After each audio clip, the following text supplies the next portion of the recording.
প্রচণ্ড গরমে এটা এক বাটি খেলে যেমন উপকার, তেমনই চিনি ছাড়া দুর্দান্ত স্বাদে বাড়ির ছোট থেকে বড় সবার মন জয় করে নেবে। ছোট এক বাটি খেলেই কিন্তু একদম মন প্রাণ জুড়িয়ে যাবে। গরমের জন্য একদম আদর্শ রেসিপি, চিনি ছাড়া ভীষণ উপকারী এই খাবার। তো এই রেসিপির জন্য এখানে আমি নিয়েছি সাবুদানা। ছোটো দানা সাবুটা নিয়েছিলাম, 1 ঘন্টা আমি জলে ভিজিয়ে রেখে দিয়েছিলাম। তো দেখো সাবুটা ফুলে উঠেছে। এবার কড়াইতে জল গরম হতে বসিয়ে দিয়েছিলাম। জলটা ফুটে ওঠার ঠিক আগের অবস্থায় আমি সাবুদানাটা সবটাই দিয়ে দিয়েছি, জলে ভেজানো সাবুদানা। এবার সাবুদানাটা ফুটতে থাক। এদিকে আমি নিয়েছি পাকা আম। এখন বাজারে প্রচুর পরিমাণে পাকা আম পাওয়া যাচ্ছে। তো এখানে পাকা আম থেকে আমি শাঁসটাকে আলাদা করে নিলাম। এবার সব কিছুকে একসাথে ঘুরিয়ে আমি পেস্ট করে নিচ্ছি।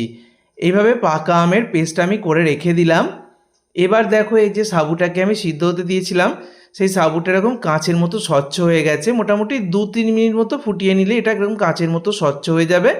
তারপর আমি স্ট্রেনারের মধ্যে ছেঁকে নিচ্ছি। ছেঁকে নেওয়ার পর ঠান্ডা জল দিয়ে ভালো করে ধুয়ে নিতে হবে। বেশ কিছুটা পরিমাণ ঠান্ডা জল দিয়ে ভালো করে ধুয়ে নিতে হবে, তাহলে একটা আরেকটার গায়ে লেগে থাকবে না। আর এটা দেখো একদম সুন্দরভাবে ছেড়ে যাবে। তো একদম কাঁচের মতো এরকম স্বচ্ছ হয়ে গেছে। আর জল দিয়ে কিন্তু অবশ্যই ভালো করে ধুয়ে নেবে। এবার কড়াইতে আমি দিয়ে দিলাম 1/2 লিটার লিকুইড দুধ। দুধটা এরকম হালকা হাত সহ গরম হলে এখানে আমি গুঁড়ো দুধ দিয়ে দিচ্ছি 1 প্যাকেট। 10 টাকা দামের 1 প্যাকেট দিয়ে দিচ্ছি। তো হালকা হাত সহ গরম অবস্থায় গুঁড়ো দুধটা মিশিয়ে নেবে। এবার দুধটাকে ফুটিয়ে আমি ঘন করে নেব। তো তার আগে আমি যেটা করব, এখান থেকে 3-4 হাতা মতো দুধ আমি তুলে রেখে দিচ্ছি। এটা আমার পরে কাজে লাগবে। আগে দুধটাকে আমি ফুটিয়ে বেশ কিছুটা ঘন করে নিয়েছি। এবার যে দুধটাকে তুলে রেখেছিলাম তার মধ্যে আমি 1/2 চামচের থেকে সামান্য একটু বেশি কর্নফ্লাওয়ার ভালো করে মিশিয়ে নিলাম দুধের মধ্যে। এবার এই কর্নফ্লাওয়ার মেশানো দুধটা দিয়ে দিচ্ছি ঘন করে নেওয়া দুধের মধ্যে। এই কর্নফ্লাওয়ারটা দিলে দুধটার ঘনত্বটা খুব সুন্দর হয়ে যায়, তাড়াতাড়ি ঘন হয়ে যায়। আর এটা যেহেতু আমি দুধের মালাই তৈরি করে নিচ্ছি, তাই খুব সহজেই কিন্তু হয়ে যাবে। তো আমার মালাইটা তৈরি করে নেওয়া হয়ে গেছে। এবার এটাকে সম্পূর্ণ ঠান্ডা করে নেব। সম্পূর্ণ ঠান্ডা করার পর তোমাদেরকে দেখাচ্ছি। দেখো সম্পূর্ণ ঠান্ডা হয়ে যাওয়ার পর এটার মধ্যে একদম মালাই উপর থেকে সর পড়ে গেছে। আর এটা কিন্তু ফ্রিজে রেখে একদম ভালো করে ঠান্ডা করে নেবে। ফ্রিজে রেখে এটাকে ভালো করে ঠান্ডা করে নেওয়ার পর একটা এরকম বাটির মধ্যে ঢেলে নেবে। তারপর যে সাবুদানাটাকে সিদ্ধ করে রেখে দিয়েছিলাম জল দিয়ে ধুয়ে, সেটা আমি দিয়ে দিচ্ছি এই ঠান্ডা ঠান্ডা দুধের মধ্যে দিয়ে দিলাম। এবার সাবুদানাটাকে খুব ভালো করে মিশিয়ে নেব। সাবুদানাটা যেহেতু জল দিয়ে ভালো করে ধোয়া আছে, ফলে একটা একটা হয়ে যাবে, কোনোভাবে এটা জমাট বেঁধে যাবে না।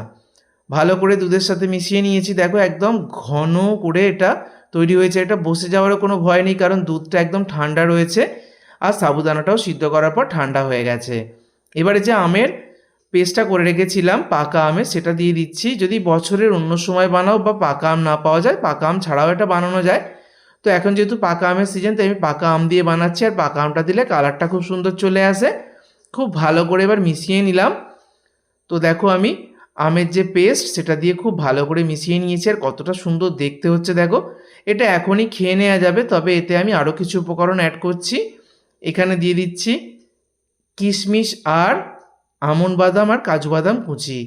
এখানে যে কোনো একরকম বাদাম দিলেও চলে, তো আমি 2-3 রকম দিয়ে দিয়েছি। তারপর পাকা আমের কিছু ছোটো ছোটো টুকরো দিয়ে দিলাম। আর এখানে পছন্দ মতো ফল অ্যাড করতে পারো। এখানে আমি 2 রকম ফল দিচ্ছি। পছন্দ মতো যে কোনো ফল অ্যাড করতে পারবে, সেটা বেদানা হোক, শসা হোক বা যে কোনো ফল। আর এখানে আমি 2 চামচ মধু অ্যাড করছি। ভালো ব্র্যান্ডের অর্গানিক মধু বা খাঁটি মধু দিয়ে দেবে 2 চামচ। কোনো রকম চিনি বা অন্য কোনো মিষ্টি দেওয়ার প্রয়োজন নেই, ফলে এটা ভীষণ হেলদি এবং উপকারীও হবে। তো গরমে এটা ঠান্ডা ঠান্ডা খেতে দুর্দান্ত লাগে। ফ্রিজ যাদের বাড়িতে আছে, ফ্রিজে রেখে এটা ঠান্ডা করে খাবে। একদম ঠান্ডা ঠান্ডা খেলে গরমে মন প্রাণ জুড়িয়ে যাবে। এক বাটি খেলে ভীষণ শান্তি পাওয়া যাবে।